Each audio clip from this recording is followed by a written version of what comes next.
It's strange how something as simple as an asterisk notification can change the course of your life. A soft vibration, a glowing screen in the dark, a name you've never seen before. And yet, something about it feels important. That's exactly how it started. I remember that night vividly, not because anything extraordinary was happening, but because nothing was. It was just another quiet evening. Rain tapped gently against the window, creating that calm, almost hypnotic rhythm. My room was dim, lit only by the pale blue glow of my phone. I had been scrolling mindlessly, drifting between reels, stories, and messages, the usual digital noise. That's when my phone buzzed. A new notification. You have a new follower. Normally, I wouldn't care. People follow and unfollow all the time. But this one felt different. The username was simple, clean, almost elegant. At Elena Vire. I don't know why, but I clicked. Her profile loaded slowly, as if teasing me. And when it finally did, I paused. She was perfect. Not just attractive, but strangely captivating. Her photos weren't overly edited or flashy like most influencers. Instead, they felt real, natural lighting, soft expressions, candid moments. A picture of her laughing in a cafe. Another one standing barefoot on a beach at sunset. A close-up shot of her face, no makeup, just raw beauty. There was something else too. Something subtle, but unsettling. Every photo had a certain asterisk stillness to it. Like time had paused for her, but not for anything around her. She had around 4,800 followers. Not massive, but definitely not fake. Her posts had consistent likes, comments, tagged friends. Everything checked out. She was real. At least that's what I thought.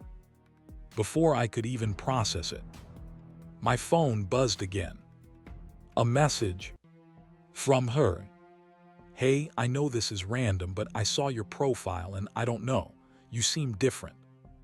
I stared at the message longer than I should have. Different. What did that even mean? Still, curiosity got the better of me. I replied. And just like that, it began. At first, everything felt normal. Better than normal, actually. She was easy to talk to. Too easy. We talked about music, movies, random childhood memories. She had this way of responding that felt tailored, like she always knew exactly what to say. If I joked, she laughed. If I opened up, she understood. It was like talking to someone who had known me for years. But I had just met her. Days passed, and somehow she became a part of my routine. Morning messages, late-night conversations. It got to a point where I'd check my phone, hopping to see her name. And most of the time, it was there. But then, small things started to feel off. One night, I told her I couldn't sleep. Just a casual complaint. Her response came instantly. Yeah, I figured. I frowned. What do you mean? There was a pause this time. Longer than usual. Then she replied. Nothing, just a guess. I brushed it off. But something about that message lingered in my mind. The next day, I posted a story. Just a random picture of my room, nothing special. A messy desk, my laptop, a half-empty coffee mug. She viewed it within seconds.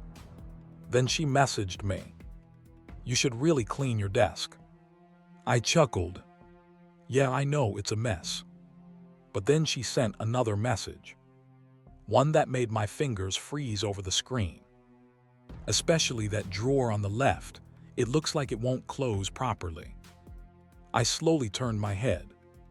My desk was right there. And she was right. The left drawer was slightly open. I hadn't mentioned that. I hadn't shown that clearly in the story. In fact, I was pretty sure it wasn't even visible. A cold feeling crept up my spine. "How did you see that?" I typed. No response. Minutes passed. Then suddenly, lucky guess smiling face with smiling eyes. But it didn't feel like a guess. Not at all. That night I couldn't sleep. Not because of anxiety, but because of a growing asterisk awareness. The kind that makes you feel like you're not alone, even when you are. Still, I kept talking to her. I don't know why. Maybe curiosity. Maybe denial. Or maybe something deeper. A week later, she brought up meeting in person. We should hang out sometime. Simple, casual. But my heart skipped a beat. Part of me was excited. The other part hesitated. But I agreed. We planned to meet at a cafe downtown. A public place, safe, normal. The day came. I remember arriving early, sitting near the window, watching people pass by. Every time the door opened, my heart jumped. Minutes turned into half an hour. Then an hour. She didn't show up. I checked my phone. No messages. No calls. Nothing. I felt stupid. Embarrassed. Like I had imagined the whole connection. Just as I was about to leave, my phone buzzed. A message from her. "I'm here." I looked up instantly, scanning the cafe. But I didn't see her. Where? I typed. A few seconds passed. Then, turn around. My breath caught in my throat. Slowly, I turned, but there was no one behind me. Just empty tables. A couple talking quietly in the corner. Nothing unusual. My phone buzzed again. Asterisk wrong direction. My heart started pounding now. I stood up, turning again, this time scanning everything. Every face, every shadow. Still nothing. Then, another message. "You look nervous." A chill ran through my entire body. Because at that moment, I realized something. She wasn't inside the cafe. She was watching from somewhere else. Somewhere I couldn't see. I rushed outside, looking around frantically. Cars passing by, people walking. But no sign of her. Just as I pulled out my phone to call her, one final message appeared. "You shouldn't trust people so easily." And just like that, her profile disappeared. Gone, as if it never existed. Blocked, deleted, erased. I stood there, in the middle of the street, feeling something I had never felt before. Not fear, not confusion, but exposure. Like someone had seen asterisk everything, and I hadn't seen them at all. That night I went home, locked every door, closed every curtain, but none of it helped, because deep down, I couldn't shake the feeling that she was still out there, watching, waiting, and maybe this wasn't over. Some fears don't arrive all at once. They build slowly, quietly, like a shadow stretching across the floor as the sun sets. Barely noticeable until it's too late to ignore. For the next few days after the cafe incident, I tried to convince myself it was over. That whoever asterisk she was, whatever that was, it had ended. No more messages. No more strange replies. No more presence. But something had changed. Not around me, but inside me. I started noticing things I never cared about before. reflections in windows, cars parked too long on the street, people standing still for just a little too long. And my phone no longer felt like a tool. It felt like a *** window asterisk, one that worked both ways. I stopped posting for a while. No stories, no updates. Nothing. I thought maybe, if I disappeared online, whoever was watching would lose interest. For a moment, it worked. Until one night, everything came crashing back. It was around midnight. The house was silent, the kind of silence that presses against your ears. I was lying in bed, staring at the ceiling, trying to sleep. That's when my phone lit up. A notification, but not from Instagram. It was a message request from an account I didn't recognize. The username was strange, almost meaningless. A random string of letters and numbers. No profile picture. No posts. No followers. Normally, I would have ignored it. But something about it felt familiar. I opened it. There was only one message. "You left early." My heart dropped. I didn't need to ask who it was. My fingers hovered over the keyboard. For a moment, I considered blocking the account immediately, ending it right there. But instead, I replied, "Who is this?" The response came instantly. "You know who it is." A cold wave of dread washed over me. "Why are you doing this?" This time, there was a pause, longer than before. Then, "Because you didn't stay." That didn't make sense. You weren't even there. 3 dots appeared. Typing, stopping, typing again. Then the message came through.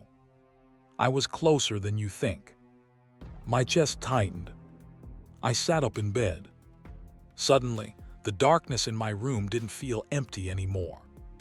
I looked toward the window. The curtains were slightly open, just enough to see the faint outline of the street outside. Nothing, but still, I got up and closed them completely. When I looked back at my phone, another message had arrived. "That won't help." My breath caught. I hadn't said anything about the curtains. I hadn't sent a picture. And yet, slowly, I typed, "Where are you?" The reply came almost instantly. "Closer than your walls." I froze. There's a specific kind of fear. The kind that doesn't make you scream. Doesn't make you run. It makes you still ***. I sat there, staring at my phone, listening. Every tiny sound suddenly felt amplified. The hum of electricity. The creak of wood settling. My own heartbeat pounding in my ears.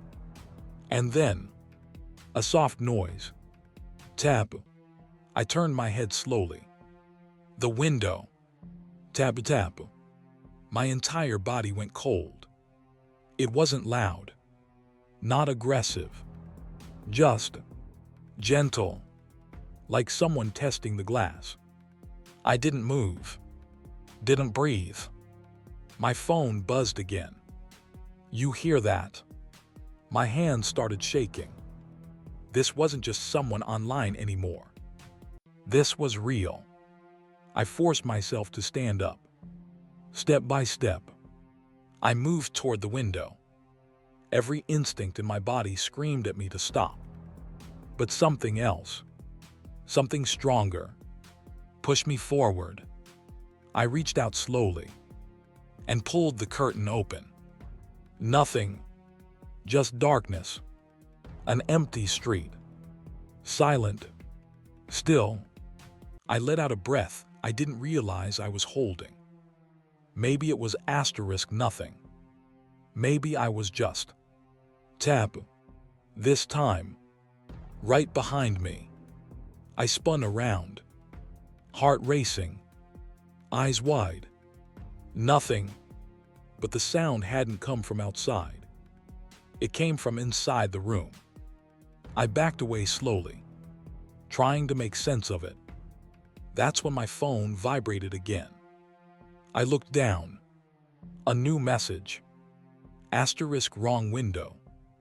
I felt something break inside me. This wasn't a game anymore. I grabbed my phone, ran out of my room, and turned on every light in the house. Every corner, every hallway, every shadow. Nothing, no one, but the feeling didn't go away. That night, I didn't sleep. I sat in the living room until morning. Lights on, phone in my hand, waiting. No more messages came. By sunrise, I almost convinced myself it had stopped again. But then, a notification. Instagram. I frowned. I hadn't used the app in days. Slowly, I opened it, and what I saw made my stomach drop. There was a new account. Not following me, not messaging me, just existing. The username. At watching you now. My heart started pounding. I clicked on it. The profile had only one post. Just one. I tapped it. And everything stopped. It was a picture of my house, taken from across the street. The timestamp, posted 2 minutes ago. My hands went numb, because that meant whoever was behind this was still there, right now, watching. There's a moment, right before panic fully takes over, where your mind tries to protect you. It tells you things like, there's a logical explanation. You're overthinking. It's just a coincidence. But deep down, you already know the truth. And in that moment, staring at that photo of my house, I knew this wasn't random. This wasn't a prank. This was someone watching me in real time. My breathing became shallow. My fingers hovered over the screen, unsure what to do next. Call the police. Run outside. Hide. But instead, I did something I still regret. I looked out the window. Slowly, carefully, like if I moved too fast. Whoever was out there would notice. The street looked normal. Almost *2 normal. Morning light had started to wash over everything. Birds chirped faintly. A couple of cars passed by in the distance. But then, I saw it. A car, parked across the street. It hadn't been there before. Or maybe it had. And I just hadn't noticed. It was an older model. Dark-colored. The windows were tinted, just enough that you couldn't clearly see inside. And for some reason, it was facing directly toward my house. My heart started pounding again. I stepped back from the window instantly. My phone buzzed. I didn't want to look, but I did. A new message. From the same account. I see you. My stomach dropped. That confirmed it. They weren't guessing. They weren't bluffing. They were *** watching me right now. I backed away further into the room, trying to stay out of sight, trying to think.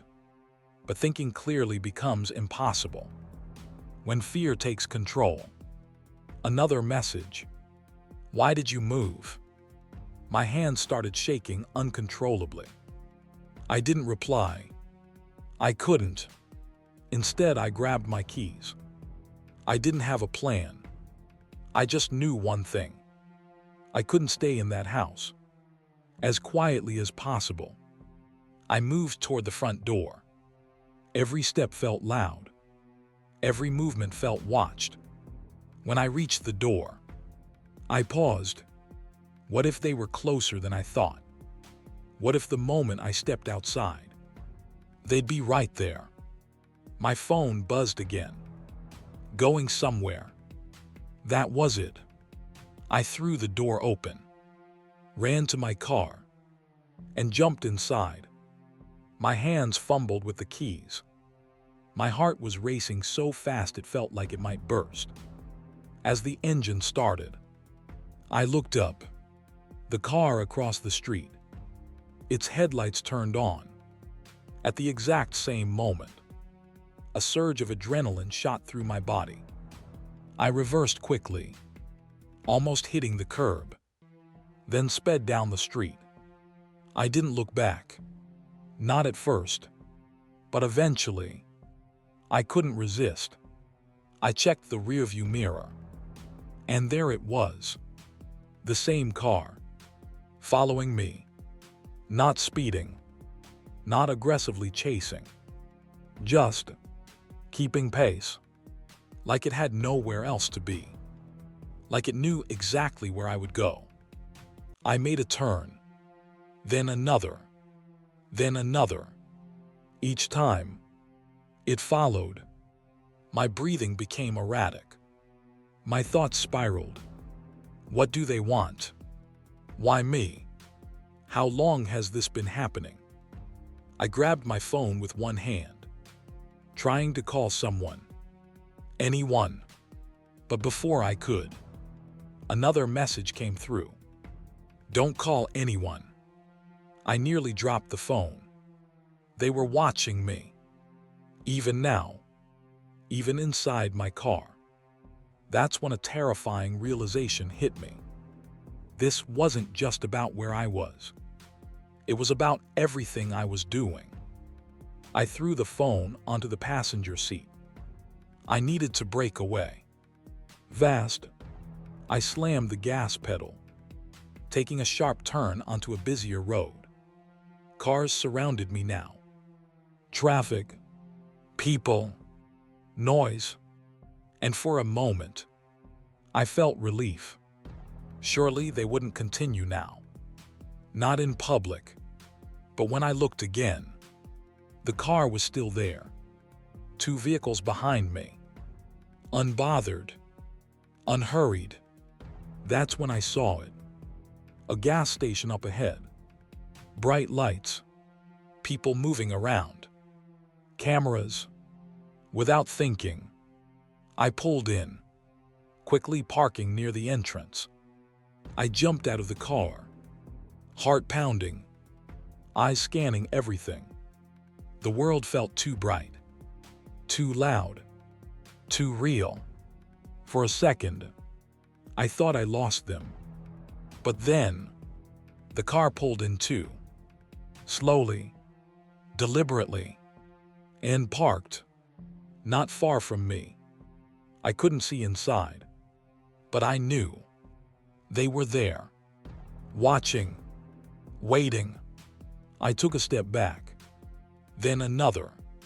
People around me didn't notice anything unusual.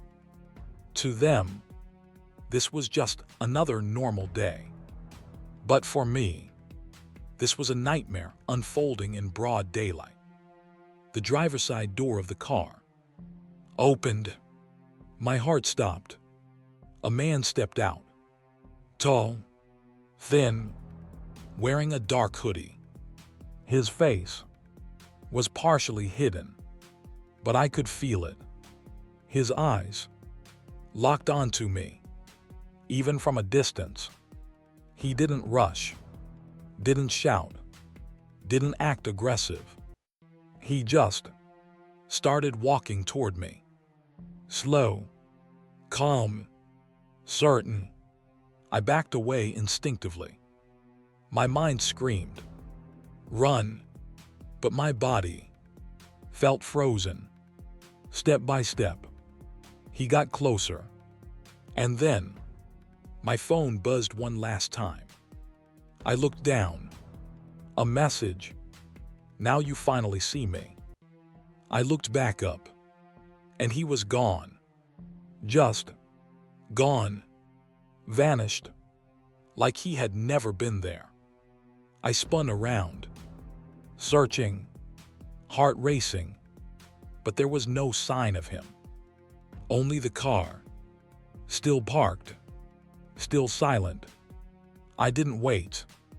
I ran into the gas station, asked for help, told them everything. They called the police, but by the time anyone came outside, the car was gone, just like him. No license plate, no clear description, nothing. It was like he had planned every second of it. And the worst part, he had revealed himself. Not to attack, not to speak, but simply to show me that he could. Fear changes you, not all at once, but in pieces. It starts with small habits, locking doors twice instead of once, checking windows before going to bed, looking over your shoulder even when there's no one there. And then it becomes something else, a constant presence. After the gas station incident, the police got involved. Of course they did. But here's the thing about situations like this. Unless something happens, there's very little they can actually do. I gave them everything I had. The messages, the account, the description of the car, the man, but it all sounded incomplete. No solid identity, no license plate, no physical evidence, just a story, a terrifying one. But still, just a story. They told me to stay cautious, to keep my doors locked, to report anything unusual. Anything unusual. I almost laughed at that, because at that point, everything felt unusual. I stopped staying at my house alone, spent a few nights at a friend's place, tried to surround myself with people, noise, distractions, but none of it worked, because fear doesn't leave. Just because you change your location, it follows you, quietly, patiently, waiting. A few days passed. No messages, no sightings, nothing. And just like before, I started to believe maybe it was over. Until I got home. It was late afternoon. The sun was setting. That golden hour light that usually feels warm felt cold that day. I stood outside my house for a moment, just looking at it. Something felt off. I couldn't explain it. There were no broken windows, no forced doors, no obvious signs. But still, something didn't feel right. I slowly unlocked the door and stepped inside. Silence. Too much silence. Normally, there's always some kind of background noise. A hum, a creak, something. But this felt different, like the house itself was holding its breath. I walked further in, every step cautious, every sense alert. The living room looked normal. The kitchen too. But then, I noticed something. My chair. It was slightly pulled out from the table. I froze. I hadn't left it like that. I was sure of it. A slow, heavy feeling settled in my chest. I reached for my phone. No messages. No notifications. Just silence. I told myself, maybe I forgot. Maybe I'm overthinking. But deep down, I knew. I moved toward the hallway. That's when I saw it. My bedroom door was open. I always close it when I leave. Always. My heart started pounding again. Slowly, I approached it. Each step felt heavier than the last. And then, I stepped inside. At first glance, everything looked the same. But then I noticed my bed, the blanket, was slightly folded. Not messy, not thrown around. Just adjusted, like someone had been sitting there, waiting. I backed away instantly. That's when my phone buzzed. I didn't want to look, but I did. A message from him. Welcome home. My entire body went cold. He had been here, inside my house, inside my room, and I had just walked in like nothing was wrong. Another message. You left too quickly earlier. I couldn't breathe. I stumbled back into the hallway, heart racing, mind spiraling. And then, I heard it. A sound. From upstairs. A soft creak. Like a footstep. My blood ran cold. Because I was supposed to be alone. Slowly, I looked up toward the staircase. Dark. Silent. But no longer empty. Another creak. Closer this time. My instincts kicked in. I turned. Ran for the front door. Hands shaking. Heart pounding. But just as I reached it, it slammed shut. On its own. I froze. The sound echoed through the house. Loud. Final. And then, silence. Thick. Heavy. My phone buzzed again. I didn't need to look. But I did anyway. Don't leave yet. My hands trembled. This wasn't stalking anymore. This was something else. Something worse. Because he wasn't just watching me anymore. He was controlling the situation. I slowly turned around. The staircase was no longer empty. A figure stood at the top. Still. Silent. Watching me. I couldn't see his face clearly. Just a dark outline. But I knew. It was him. The same man from the gas station. The same one behind the messages. The same one who had been watching me this entire time. He didn't move. Didn't speak.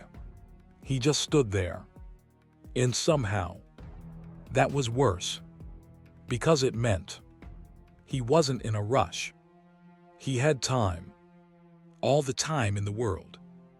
My heart felt like it was going to explode. I took a step back. Then another. Trying to create distance. Trying to think. But fear had taken over completely now. And then, he started walking down the stairs. Slowly. One step at a time. Each creak echoing through the house. Closer. Closer. I looked around desperately. Searching for anything. Any way out. And then, I remembered. The back door.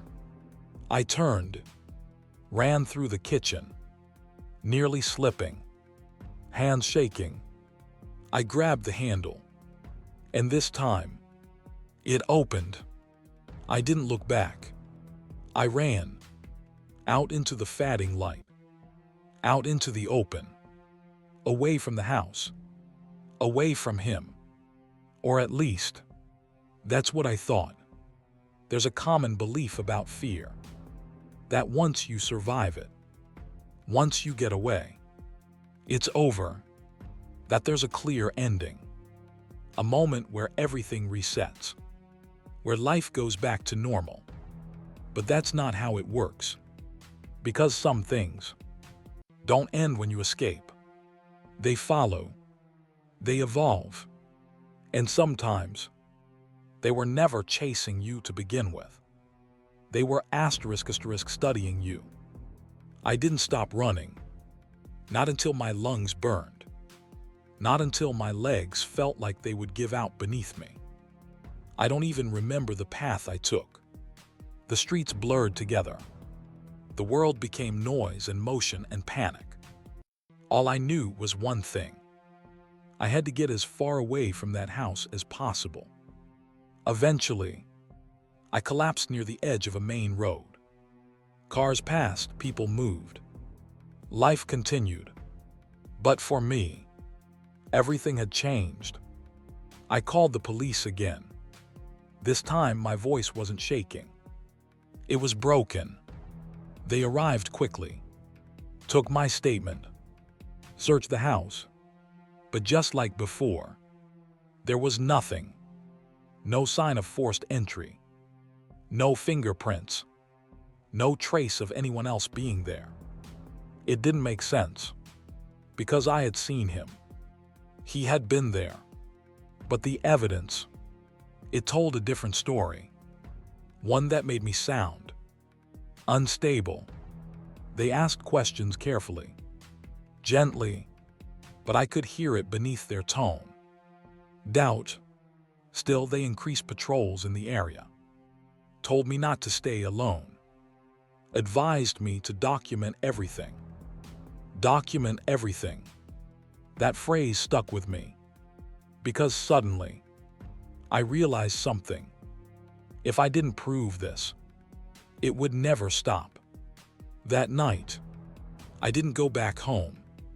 I stayed at a relative's place, somewhere far enough that I thought, maybe, just maybe, I was safe. For the first time in days, I turned off my phone. Complete silence. No messages. No notifications. No connection. And for a few hours, I felt peace. Real peace. I slept. But not for long. Because when I woke up, everything came back. Worse than before. I turned my phone on. And within seconds, notifications flooded the screen. Dozens of them. Instagram. My heart sank. With shaking hands, I opened the app. And what I saw made my entire body go numb. There wasn't just one account anymore. There were many. Different usernames. Different profiles. All posting the same thing. Pictures of me. Dozens of them. From different angles. Different places. Different times. Some I recognized. Some I didn't. And then, the newest one. Posted just minutes ago. I tapped it. And my world fell apart. It was a photo of me. Sleeping. From that very night. From inside the room I was staying in. My breath stopped. Because that meant he didn't need my house. He didn't need my street. He didn't need distance. He could reach me. Anywhere. A message came through. Not from one account, but from all of them. At the same time. You can run. Another message followed. But you can't hide. My hands trembled violently. Tears blurred my vision. This wasn't stalking anymore. This was obsession. Control. Something deeper. Something that didn't follow rules. Didn't respect boundaries. Something that had already found its way into every part of my life. I reported every account. Blacked them all. Contacted Instagram. Sent everything to the police. And this time, something finally happened. One of the accounts slipped. Just for a moment. A small detail. A location tag. It was brief. Gone within minutes. But it was enough. Enough for the authorities to trace. enough to lead them somewhere real. A few days later, they found him, not far from where I lived, in an abandoned house. Inside, they discovered everything: photos, devices, accounts, a timeline, not just of me, but others, dozens of others, people who had no idea. They were being watched, studied, collected. He wasn't just stalking. He was building something. A collection, a system, a way of turning people's lives into something he could control. They arrested him. And just like that, it was supposed to be over. Right. That's what everyone said. You're safe now. It's done. He can't hurt you anymore. And maybe they were right, because the messages stopped. The accounts disappeared. Silence returned. But here's the thing no one tells you. Even when it's over, it's not. Weeks passed, then months. Life slowly tried to return to normal. But normal didn't feel the same anymore. Every notification made my heart jump. Every stranger felt suspicious. Every shadow felt intentional. And then, one night, it happened again. A notification. Instagram. My stomach dropped instantly. I hadn't posted anything. Hadn't used the app in days. Slowly, I opened it. There was a message from a new account. No profile picture. No posts. Just one message. Did you really think he was the only one watching? My hands went cold, because at that moment, I understood something terrifying. This was never about one person. Never about one account. Never about one mistake. The internet doesn't forget. And sometimes, it doesn't just watch. It *waits.